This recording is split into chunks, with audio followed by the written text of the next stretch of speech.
recorded live. Hello, ladies and gentlemen. This is Rod. This is an audio that I received from an interview with Karen Hudes from another network, and I'm going to go ahead and play it and record it here on AIB Radio. So just hold on a minute.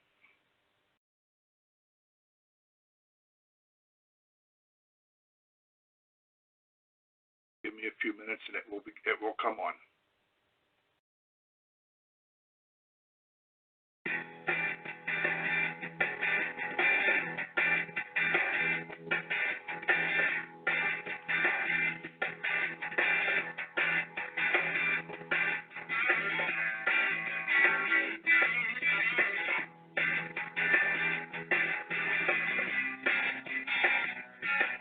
This is a pre-recording, so just hang in there. It's on Karen Hudes.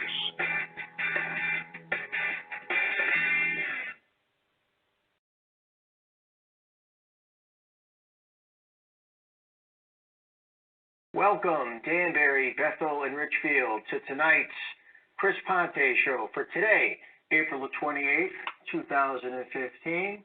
I'm Chris Ponte, and my guest tonight is Karen Hudes. You remember, Karen is a lawyer from the World Bank that did a great interview with me this past January, 3-4 months ago, and a lot of things are happening in the financial world. I reached out to Karen, and she was gracious enough to come up here from Washington, D.C.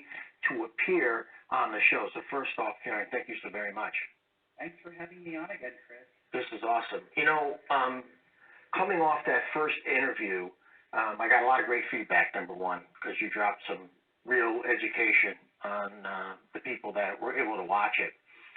And people had questions about a couple of key things that they got from that interview.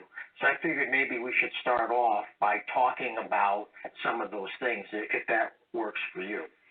Everybody in the world has a bank card, and it works like no one's business because you can go to the ATM, you can get your money out, and everybody's happy. But something happens when you sign the back of your bank card. Let's talk about that. What actually occurs when a person signs the back of the bank card? That's when you have something called contract of adhesion. That's a fancy word for saying a contract that you had no choice to agree to or not.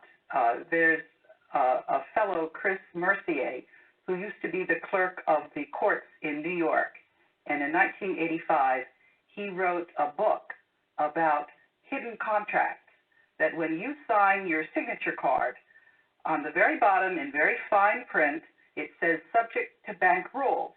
And if you look to see what those bank rules are, there's a hidden contract in there that says that you agree that you are not going to go to a regular court that you're supposed to be entitled to go to under the Constitution. Instead, you're going to go to an administrative court. And those judges who are sitting up there as if they were actually federal judges are in reality in a secret administrative court. And they are not looking at you as if you were entitled to your rights under the Constitution.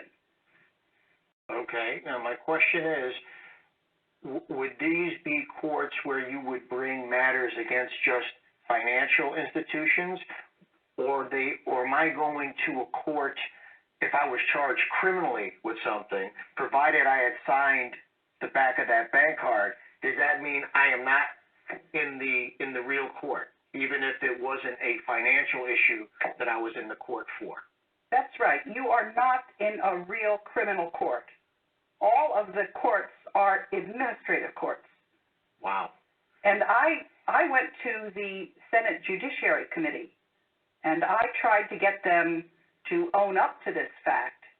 But if the Congress is not going to admit that they have been declaring a state of emergency every single year since 1861, and if they're not telling the American people that they're secretly under martial law, do you think they were going to admit to the fact that citizens are not going to courts of equity?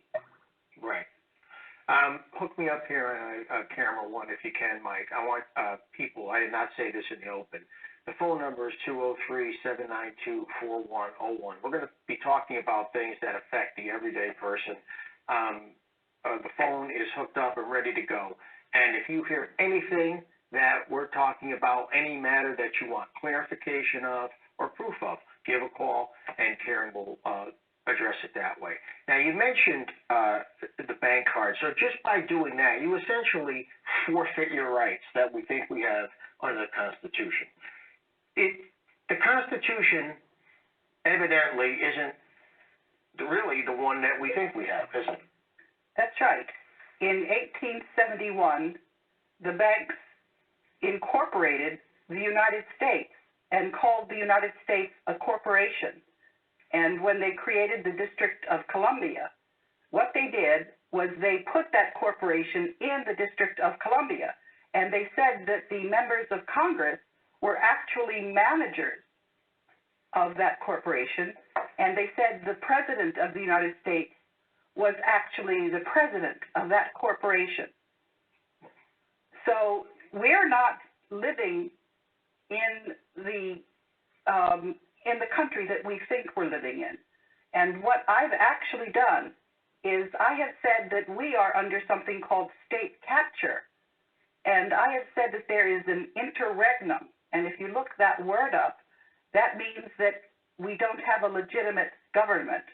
And when the founding fathers wrote this Constitution, they realized that the bankers were trying to pull a fast one on us and to try to take over our governance. And so they put in a safety mechanism, and there's something called Article 5, which says that when 2/3 of the state legislatures request an amendment, that the Congress is required to convene a constitution to consider amendments.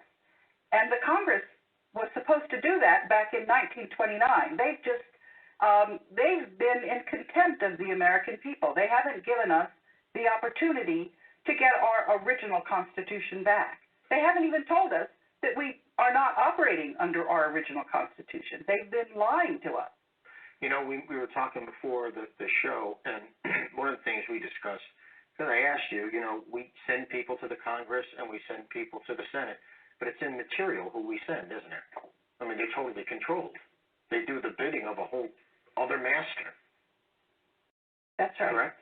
That's right. And so we are under something called state capture, which is that our public officials are actually serving the interests of the bankers. They're not serving the interests of their constituents.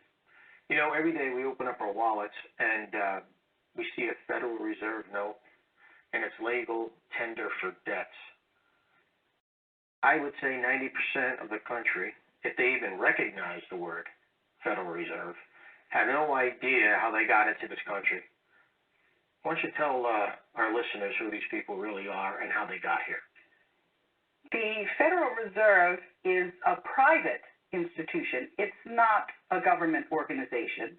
And they're actually part of something called the Network of Global Corporate Control.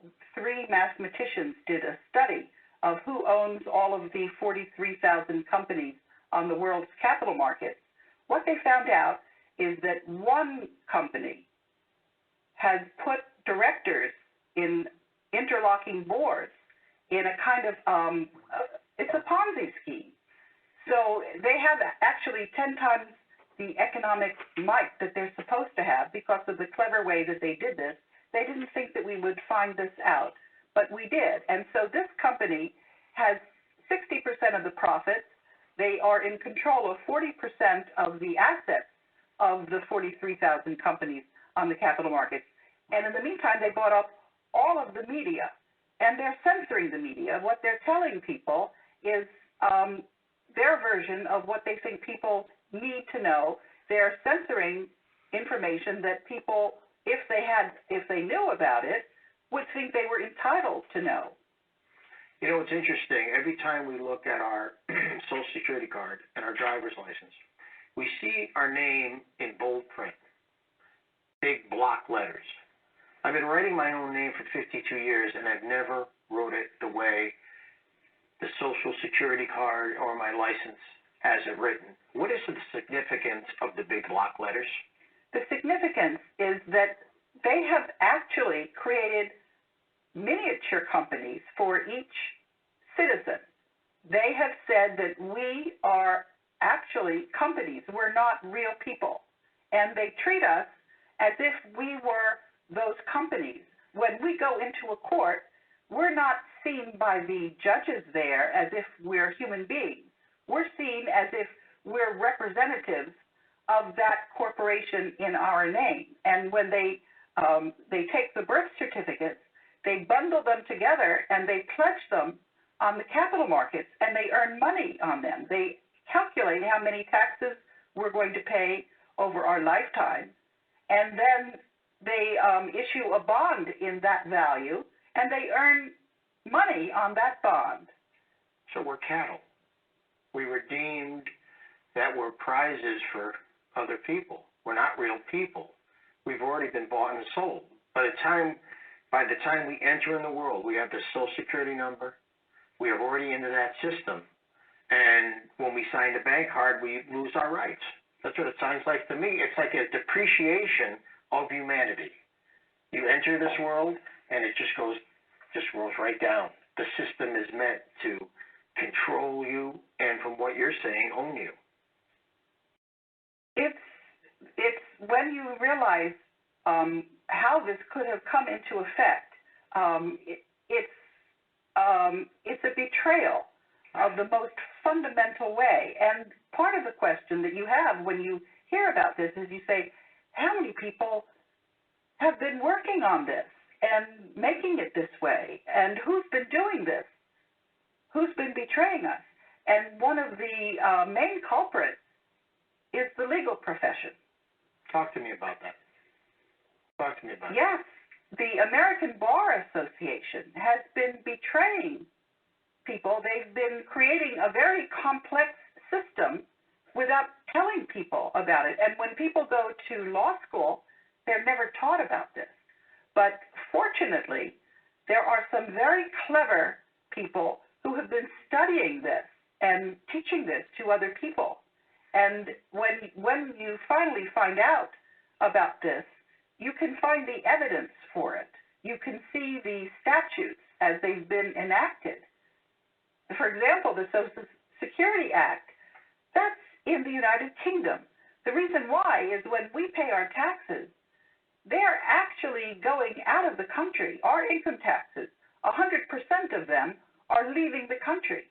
Ronald Reagan had a Grace Commission do a study of where our tax revenues were going, and he found out, the Grace Commission did a report and found out that the income taxes were all going to the bankers, foreign bankers, outside the country.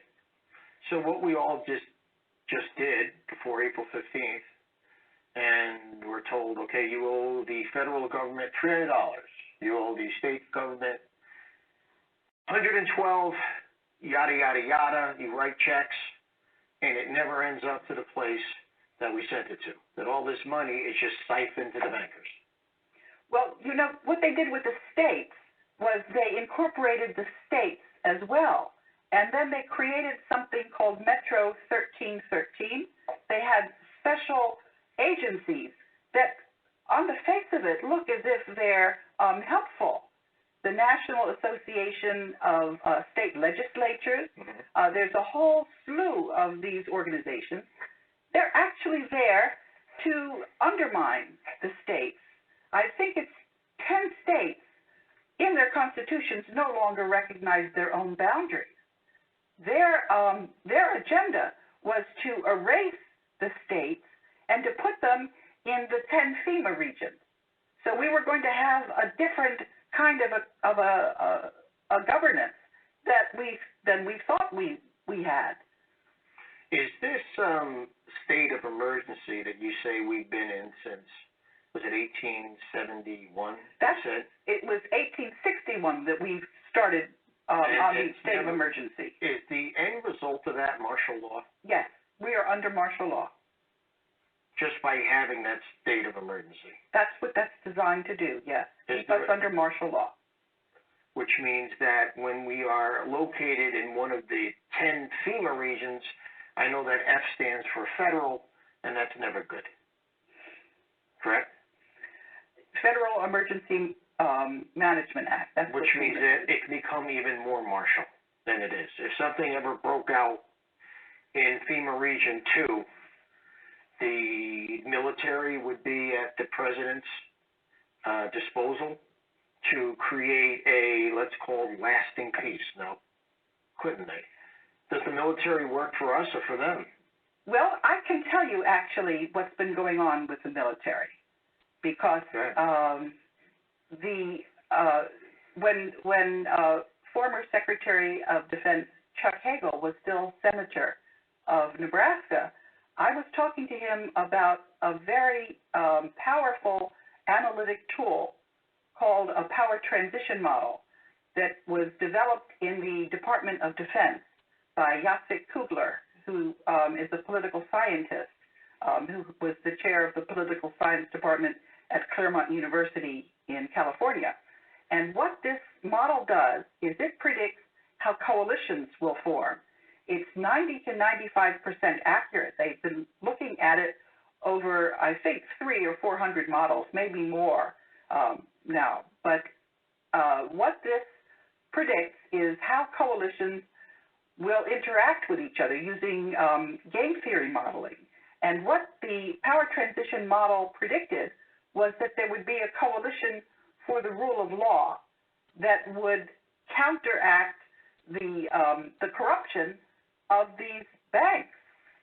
And I spoke to Senator Hagel about this model back in 2008, and then when he became Secretary of Defense, I kept writing to him about it because it predicted that the United States was going to lose its allies, and that's what's actually happened. That's why Germany is now joining the BRICS, Brazil, Russia, India, China, and South Africa.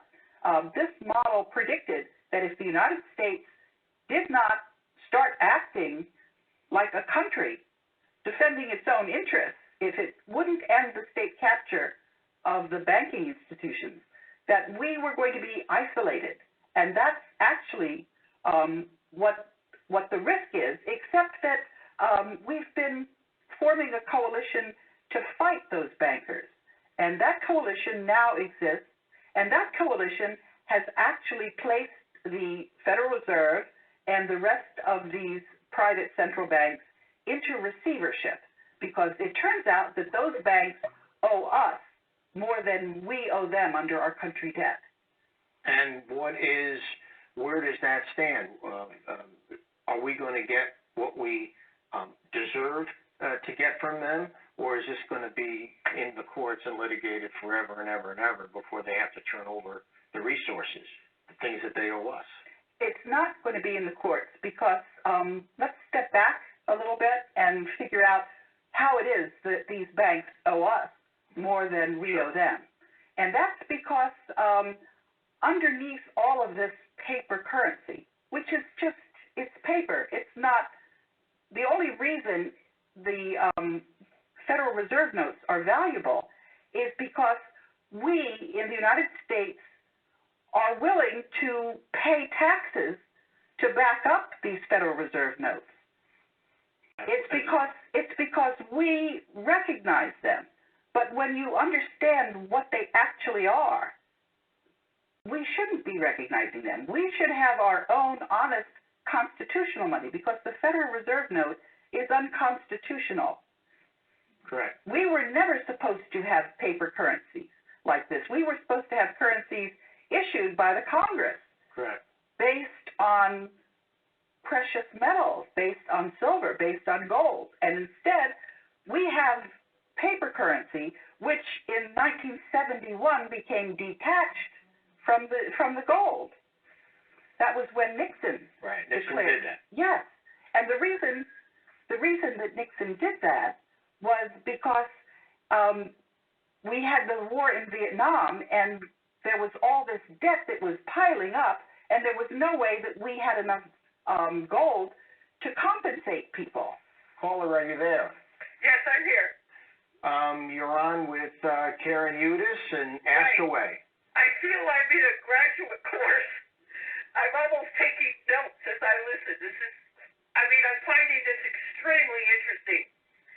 But let me make it simple for a minute so I can understand. When Karen says bank card, do you mean credit card? What? I just want some clarification, and then I have another question. Is it an ATM card? Is it a credit card? Or is it all of the cards? I'm simply talking about the bank signature card. They want you to give a specimen signature. It may very well be the credit cards, but I don't know that for a fact. I'm basing this on what George Mercier wrote. Okay, so it's not something. I'm thrilled at what's going on and while I'm watching. I think I should get a certificate of merit because it's the information is, we don't hear this.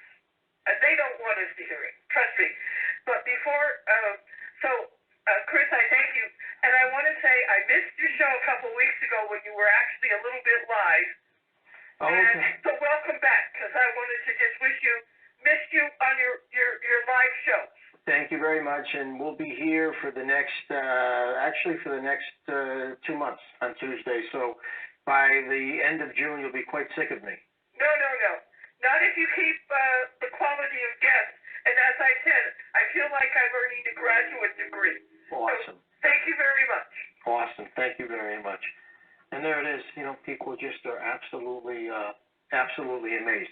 Okay, this is kind of a prelude,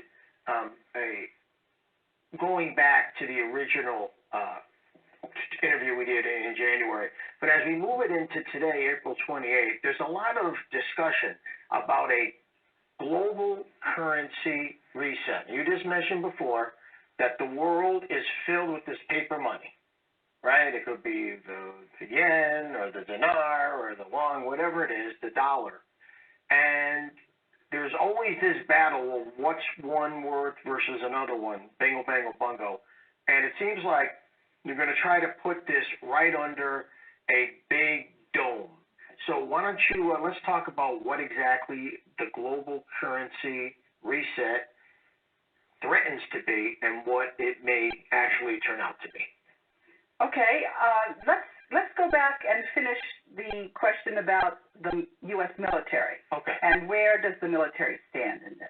Mm-hmm. Because that's actually the very crux of the global currency reset. Okay. And this is also why I'm very convinced that it's not going to be chaotic. It's going to be very smooth. It's going to be a wonderful transition. And this is because the military understands that the United States should not surrender unilaterally. And if the Federal Reserve note is worthless, then how are they going to pay their troops? If there's nothing backing the Federal Reserve note, but our thought that the American people are willing to work to pay taxes, but if we understand that our taxes are not staying in the country and paying for what we think our taxes ought to go for, but are just simply going to the banks, and why should the banks be paid this money? Because the currency is printed by them out of thin air. It's entered as a digital entry on a computer screen, and they get to keep that money as if it had been issued by them with some value. But they're just manufacturing it out of thin air, and they're keeping the difference between what it costs them to print and the face value of the money. That's called seigniorage. And any president that tried to keep the seigniorage with the American public, in other words, have the Treasury issue the currency, not a private bank, they were murdered. That's what happened to Lincoln. That's what happened to John F. Kennedy. 10 days after Kennedy signed something called the Green-Hilton Agreement. And let's look at the Green-Hilton Agreement. What was that agreement? There is a trust fund that contains the world's gold monetary reserve. It's called the Global Debt Facility, And when the World Bank and the IMF were created in 1944, the secret reason for them to be created was so after 50 years, the gold was put in a trust fund, a secret trust fund, and it was kept there for 50 years in secrecy. And at the end of the 50 years, the World Bank and the IMF were supposed to decide how that was going to benefit humanity, because that trust fund is for the benefit of humanity. And so it's administered by the World Bank and the IMF. And I found out about this global debt facility. I was in the World Bank for 20 years as their lawyer, and I saw that the World Bank was doing crooked things. And I knew it was my job as the lawyer inside the World Bank to stop that corruption. And I also knew, because of this power transition model, that if the corruption did not end, we were going to have a nuclear war in the Middle East. And the likelihood was 90 to 95%. And so when I got my statement about the corruption in the World Bank up on the UK Parliament website, and I got 3 statements up there, and my last statement, another whistleblower named Elaine Colville from Scotland also got her statement up. Once that happened, the power transition model predicted that we were going to have, we were going to clean up the corruption. And at the beginning, when I started all of this, I thought I was just talking about corruption inside the World Bank. I was not going to start trying to end world corruption as a lawyer by myself. I would never have started on that. But I did know that as a lawyer inside the World Bank, it was my job, it was my duty to end the corruption inside the World Bank, and I also knew from Jacek Kugler that it was something that could be done, and I also knew that if I didn't do it, there was going to be a nuclear war in the Middle East. And actually, that nuclear war nearly happened. That was Syria. But you can see that we have been actually succeeding in rolling back the banking cartel. So that war didn't happen in Syria. The war didn't happen in Ukraine. And there was a threat of a nuclear bomb being dropped on Charleston. That was on October 7th, 2013. Now that's where you see that the U.S. military is actually loyal to the citizens and not loyal to the banks. So that's what's going on. And we just actually, within this past month, we nearly had a nuclear war with Russia. When Chuck Hagel left as Secretary of Defense, he put in an extra layer of approval for a nuke being utilized by the U.S. military. And I'm trying to remember the name of, I think it's Christina, I've forgotten her last name, it begins with an H. She has been arrested for refusing to authorize a nuke dropped on Russia. Wow. Do you get the feeling that the development of nuclear weapons is essentially for the bank to be able to have leverage, always leverage fear against citizens? I get the feeling that they're not too happy with Vladimir Putin in Russia, and that unrest that always seems to be percolating in that country might have something to do with that too. Well, I'll tell you why the bomb was dropped on Hiroshima in Japan. Okay. It's because Japan was refusing to tell the bankers where their gold was. What happened in World War II was Jose Rizal, who had been in charge of this gold for the Vatican, took the gold that the bankers thought was theirs, and he shipped it to Singapore. He had it melted down, and he had it stamped, and he put it in this trust, the Global Debt Facility, for the benefit of humanity. And then the Japanese refused to tell the bankers where they had put this gold that had been re-stamped, and that's why they dropped the bomb on Hiroshima. And so my next question is, to get us to do that in Hiroshima, what was Pearl Harbor then? Pearl Harbor was to get the United States into the war. That was a false flag. That's what it was. That was a total false flag. Yes. So that what we were told was, again, this is hogwash, what we were told of. Essentially, the attack was allowed them attacking Pearl Harbor was part of a greater plan to get us involved in the war. And in this case, we, bombed Nagasaki and Hiroshima. What you're saying is because they didn't turn over the gold. Let's fast forward now. Japan doesn't have its own military to defend itself. What they have instead is they have the United States troops on Okinawa, and those troops are governed by something called the Joint U.S.-Japan Committee under the Status of Forces Agreement.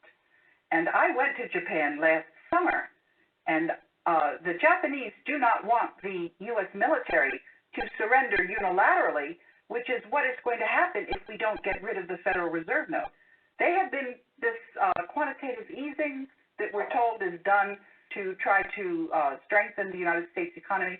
That's actually done so that there'll be a unilateral surrender of military might by the United States, because the Federal Reserve note as paper, when you keep printing more and more of it, it becomes valueless.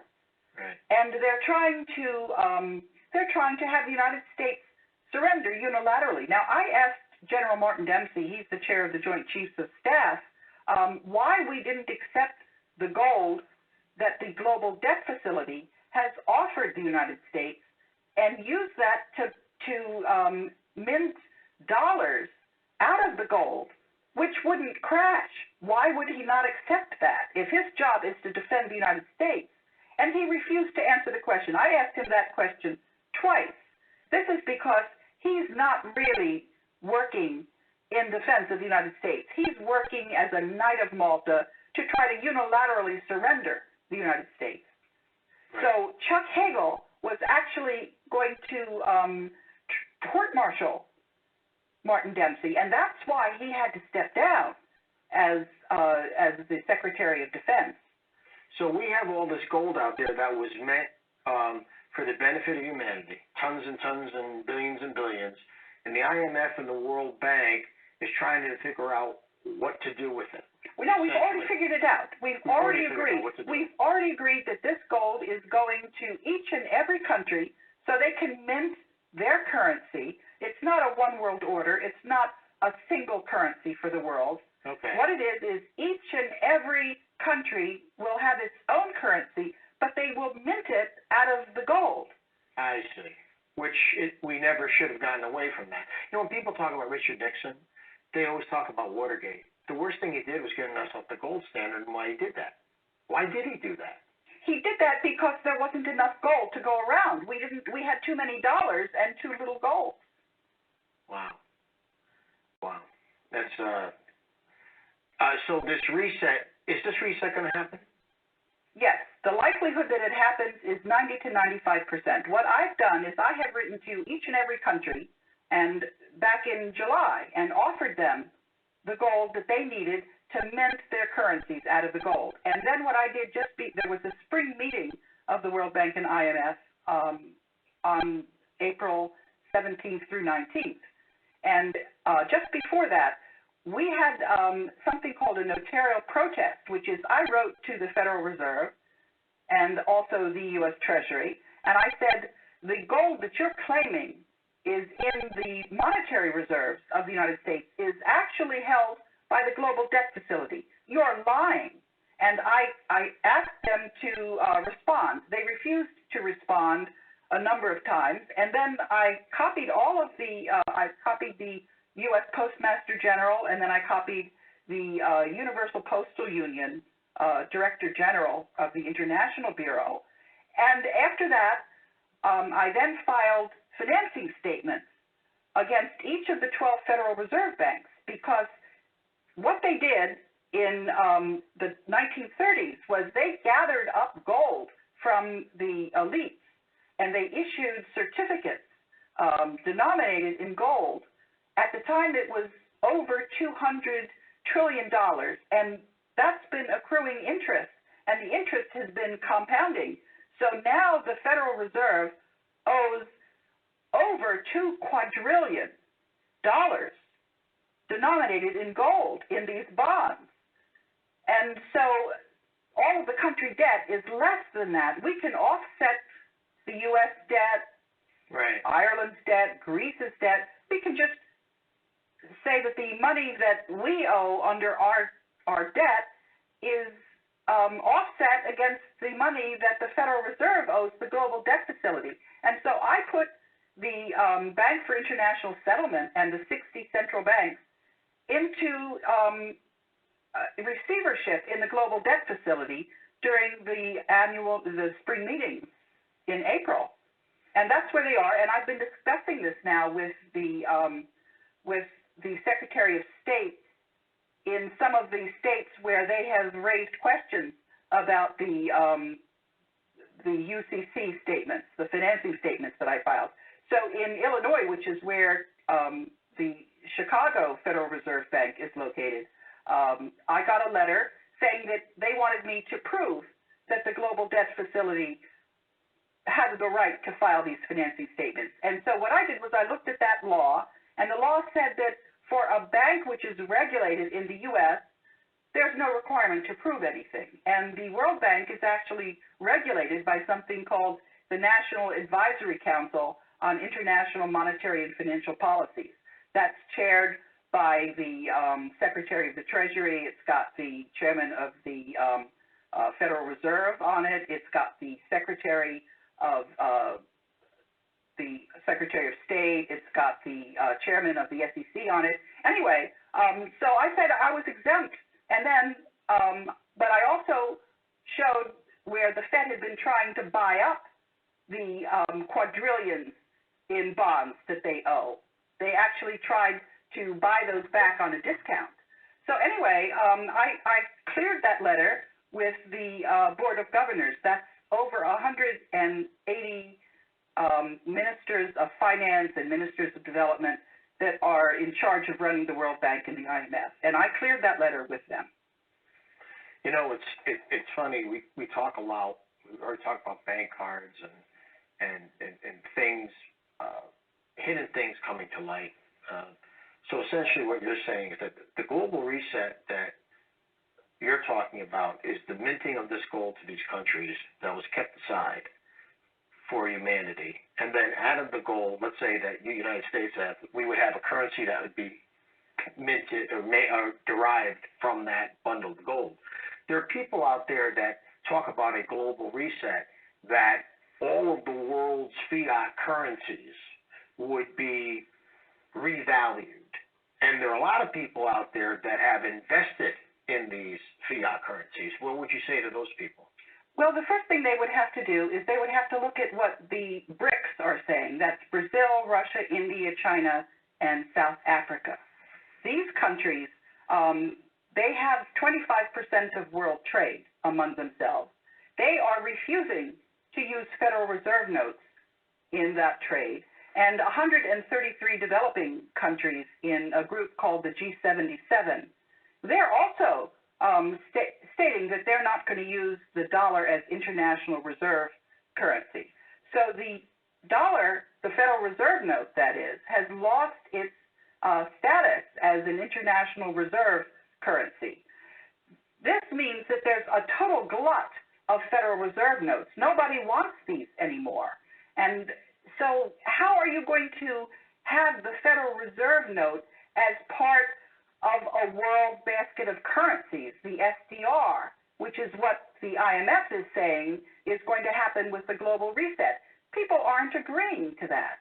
So you can't have a reset when there's no agreement. I see. So it's not something that is going to happen overnight. Would you say we're still a ways away, months away, a year away? You don't know. No, I actually think it's going to happen very soon, Chris. Oh, and I'll tell you why I think that. Because, as I said, the United States is under state capture, and we have this interregnum. So when I wrote to all of the secretaries and the ministers of finance, I did not write to Jack Lew, because he's not serving the interests of the United States. He's serving the interests of this group, the Network of Global Corporate Control, which consists of all these companies rolled into one. What I did say was I said that the United States interests are now being served first of all, by the county executives of America that accepted the gold. Why wouldn't we accept our gold? Of course we would accept our gold, and that's what the county executives of America did. And so I went, just last week, I went to the Mint Council. The president of the Mint Council is Rhonda Sepp, who is a member of the American Federation of Government Employees. And I said that the Mint should accept this gold and mint the dollars, and then we should just exchange the Federal Reserve note for those dollars. And if the AFGE is not accountable and somehow thinks that it's supposed to serve this network of global corporate control, well, we'll just go to a different mint. There's nobody that's going to force us to use the U.S. mint if they're not going to accept our gold that we're entitled to. You know, it's amazing, and sometimes it's a matter of it's a matter of semantics. You know, the Federal Reserve note is one thing. The dollar was a Spanish word, and it was a denomination of silver. That's right. You see, we've been totally duped. You think you have a dollar bill. You wish you had a dollar bill because it would be worth something. It would be backed by something. This Federal Reserve note is just a piece of paper with the number 5 on it. And if it's not backed by silver, gold, or oil, it might as well just be backed by Gatorade. It has to get to a point where something has to stop. Well, many people are confused about what they should do right now as Right. we speak. And one of the things, the quarters, they're not issued by the Federal Reserve. Buy quarters. They're worth something. They'll stay valuable. But there's also something else that people can do. That is that Austria has issued gold now, and the gold, it's a gold bar that can be broken down very easily. It's meant for that into 25 pieces of 5 grams of gold each, worth roughly $8. You can buy that, and that's going to serve as your currency until we get this sorted out. I'm optimistic that we'll get it sorted out very readily. I've been in touch with any number of countries that know that there is a coalition for the rule of law, and that the people in the United States are not completely duped by this network of global corporate control that has the mainstream media. There was something that I wanted to show everybody. Actually, it's kind of hard. Let me hold it up, and you point it out. Let me go camera 1 here.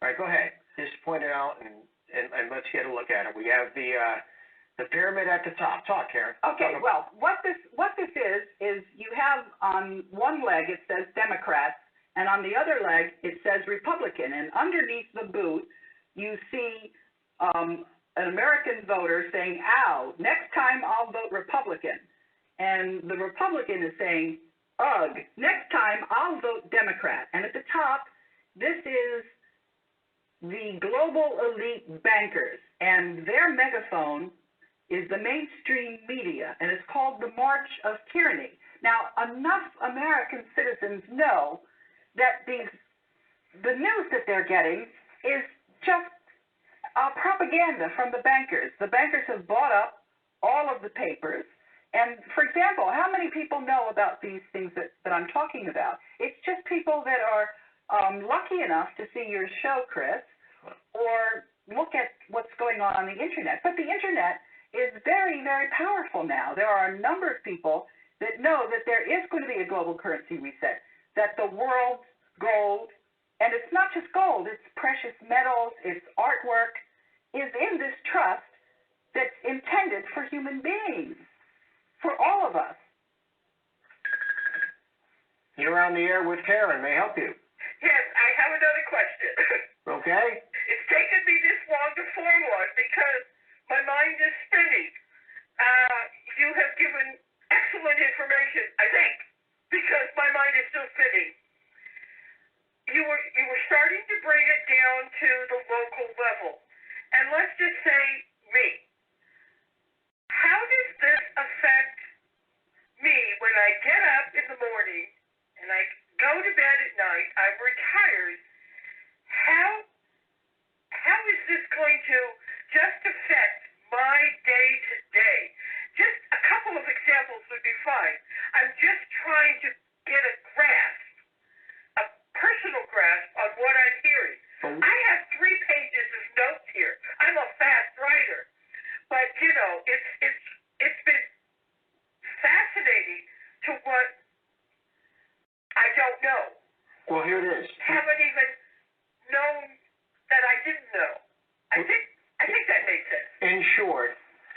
and I'm just going to speak to this, and then obviously you pay more attention to Karen.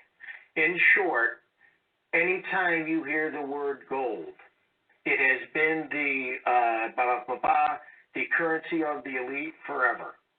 The only way you can leverage your resources is to have gold and or silver, because eventually, if this gold that was left for humanity is given to the countries, then a currency backed by gold is going to be the ticket. So any gold or silver that you hold is going to help you in the resource area. Go ahead, Karen. Well, the very first thing is I don't want to frighten people, but we have we're at a fork in the road, and one fork is peace and prosperity, and the other fork is a currency war. And currency wars lead to real wars. We're talking about the difference between World War III and prosperity. But right off the bat, when you pay your taxes, that's, for most citizens, that's 3 months out of the year. They're working 3 months out of the year for bankers for no good reason, because the bankers are not entitled to, they're not entitled to print money out of thin air and then buy our politicians. But how things will be different, it's going to be the most incredible blossoming, because I've been talking about gold currency, but there's actually a different currency which is much, much more important, and that is local currency. We now have laws that say legal tender is only Federal Reserve note. There's no other legal tender. But if you get rid of that law, which should never be there, you can have local communities issuing their own currency so that you'll have goods and services in the local area. The merchants, it's like a local barter system, but better. You'll have full employment overnight all over the place. I just want to thank you and thank you for letting me hang on here. So just as my last little bit of my question then, as part of my portfolio that I have, it should contain assets of gold and silver. Well, I'm not an investment advisor. What I do say to people about gold and silver, though, is that when you get it, it's not so much as an investment, but as insurance. Good. Okay. That explains it to me. I'm going to hang up, but thank you so much. All righty. Before the hour runs out, we have to talk about a certificate of title and actual title. So I have a car. You pay off a mortgage, and someone gives you the title for the house, but that is a certificate of title, not the actual title. What's the difference? It's warranty of title. The difference is that in the 30s, when the United States was put under bankruptcy, the states all got together and they agreed that they were going to keep the certificates of title for the bankers, and they were going to keep the actual title for the bankers, and they were going to give bogus titles to the citizens. It's not, you don't, when you've paid off your mortgage and you get that certificate, that's not the real title to your house. So they've held the actual title as collateral? That's right, for the bankers. And, a lot of this information, people are saying, well, it sounds outlandish, Karen. How can I take your word for it? And I'm actually relying on the research of people who are telling me this. And I can go back and I can show you there was a very detailed research that was done by a man who analyzed, he called this War Powers Act. American citizens are actually, their government considers them to be belligerents. And that's what has given them, they think, the right to take our title from us. And that means everything. So the 401k that we think we have, the house that we think we own, the car that we think we own, it's a big sham. And it's going to remain a sham until we take it back, correct? Yes, and fortunately, everybody is all working together to undo this this corruption. It's all corruption. That's why we're getting such. When I talk about corruption, there's another word for it that was invented by lawyers: gobbledygook. Right. This system where you've got these hidden realities, where nothing really is the way it appears. This has been invented by the lawyers, and I've been talking to the lawyers about this. I've been talking to the president of the American Bar Association about this. I've been putting comments up. They take the comments down. I put them out on Twitter, and it goes viral.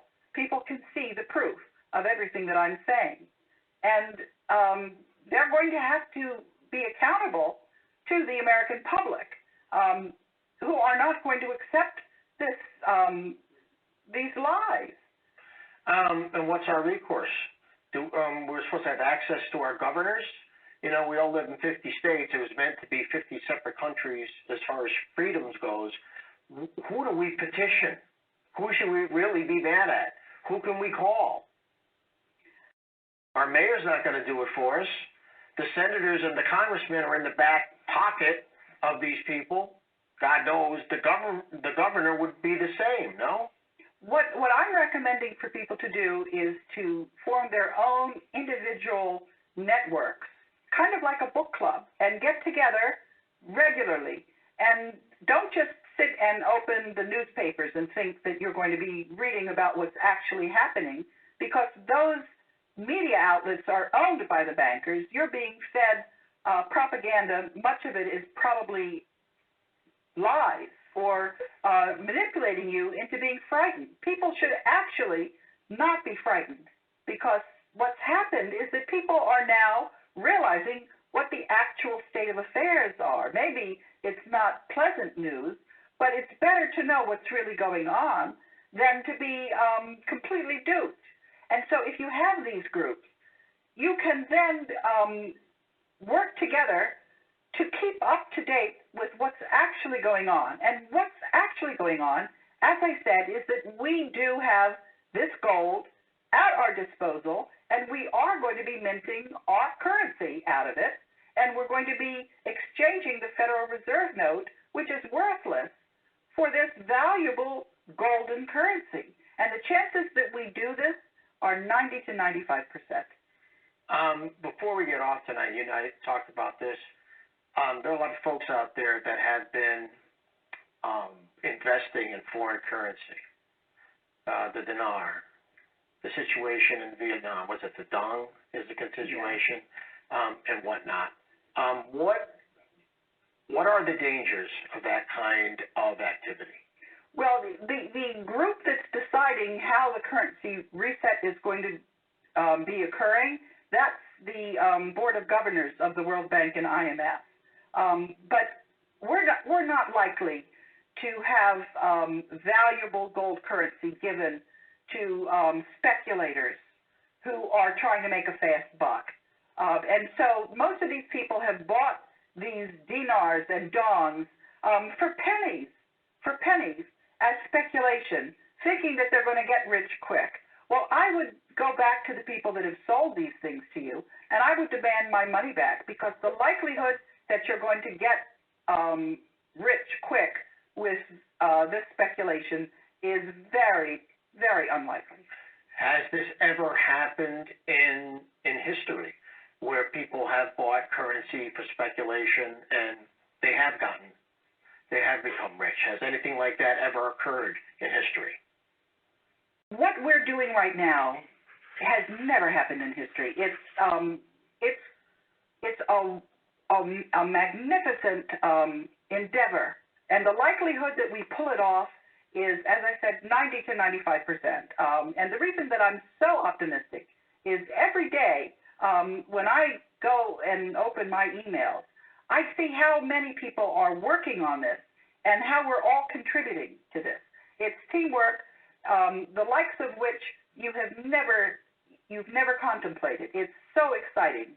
And so I think that we're going to manage to do this, but it's not going to be done in a way that individuals are going to be getting rich quick. It's going to be done because we're doing this for our generations to come. We're cleaning up this terrible corruption that we've all been suffering from through our history. So essentially, from the time that we became a country, the parasites were already here. Oh, Chris, this goes back to the Sumerians. Right. So this is nothing new. They get their tentacles in you, and they make real wealth almost impossible to acquire. But then people like yourself put your football helmet on, and you go into the middle of the line, and you start creating ruckuses, which get people to talk. And think about just the video that you and I did in January. 22,000 people have seen that particular interview, and more have probably seen others. In the next 30 seconds, is that unbelievable? Do you feel your responsibility? We're in the age of the internet, and we're all responsible. Yeah.